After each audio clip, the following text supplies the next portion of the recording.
is No BS Job Search Advice Radio, episode 2029. I'm your host, Jeff Altman, the Big Game Hunter, and welcome to another day, countdown to Christmas.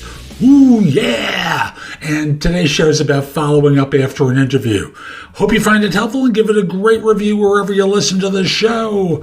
And I'm just going to simply say, I'm beat. Let's get going, okay? Have you been struggling on your interviews? Are you not getting the results that you want? My course, my book, my Kindle book, The Ultimate Job Interview Framework, will help you dramatically improve your performance. Now, if you'd like the course, it's a video course that I offer through Udemy. You can order it at thebiggamehunter.us or as a paperback or Kindle book on Amazon. What the course will teach you is really very simple. The best question to ask on an interview and when to ask it. How to answer the question, tell me about yourself, far better than anyone else would ever answer it.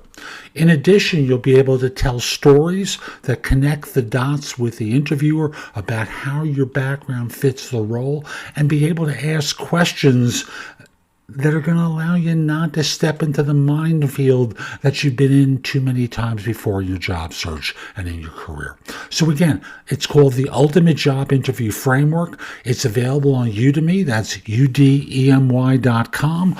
Or you could go to my course directly at thebiggamehunter.us/interviews.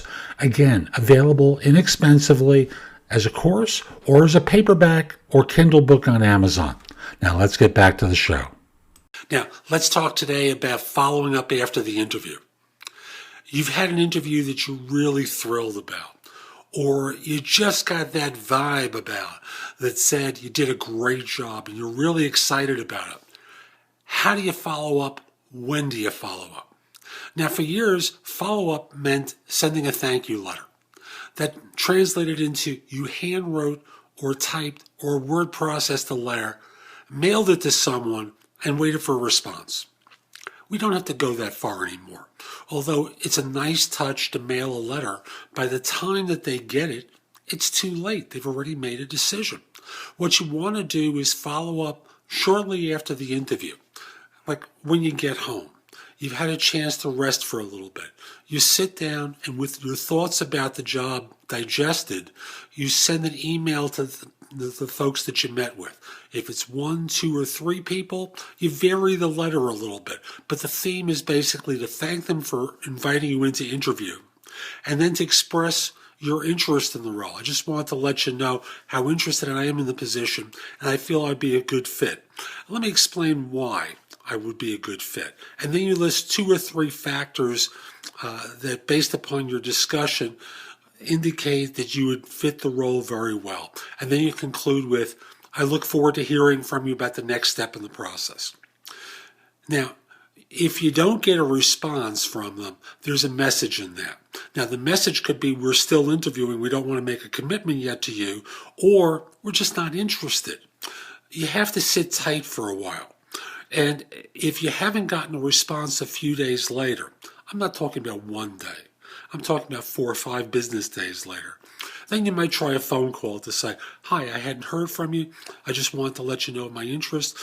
What's the process going to be like at this point? Or I assume that you're still interviewing for the role. When do you expect that you'll be completing this round? And you kind of make it into a friendly phone call. And thus you're doing it. You have 2 steps. Notice 2 steps that you can do. Number 1 is the traditional thank you email. And then number 2, you follow up with a phone call about 5 business days later if you haven't heard anything. And if you're still not getting a response back to the phone call, don't call them relentlessly. It's obnoxious. They're telling you something by not getting back to you. That's true of third-party recruiters like myself or employers who've interviewed you. So that's today's show. I hope you found it helpful. And if you did, here are a few more ways to get information and advice from me. First of all, visit my website, which is thebiggamehunter.us. Go to the blog. There's a lot there to help you. In addition, if you need interview advice, I've created a course called the Ultimate Job Interview Framework, available as a video on udemy.com. That's udemy.com, or available as a paperback or for Kindle on Amazon, and will help you stand out in a great way on your interviews. Also, if you're interested in my coaching you, there's a button on the site that says schedule. Schedule time for a free discovery call or schedule yourself in for coaching. I will love to help you. I'm able to help with regard to interview preparation, leadership coaching, salary negotiation advice, making a good decision between different offers, anything related to improving yourself in the workplace. If you have questions for me, you can schedule 15 minutes with me at thebiggamehunter.us/live, or an even less expensive way is at thebiggamehunter.us/video answers, where you can leave a message for me and I'll respond with a 3 to 5 minute video. Please financially support the podcast by clicking the button below and pledging whatever you'd like. I really appreciate it. Finally, watch me on TV. Download the Job Search TV app for fireTV, Fire Stick, or Roku, or BingeNetworks.tv for Apple TV and 90-plus smart TV platforms. I'll be back tomorrow with more. In the meantime, I hope you have a great day. Be great!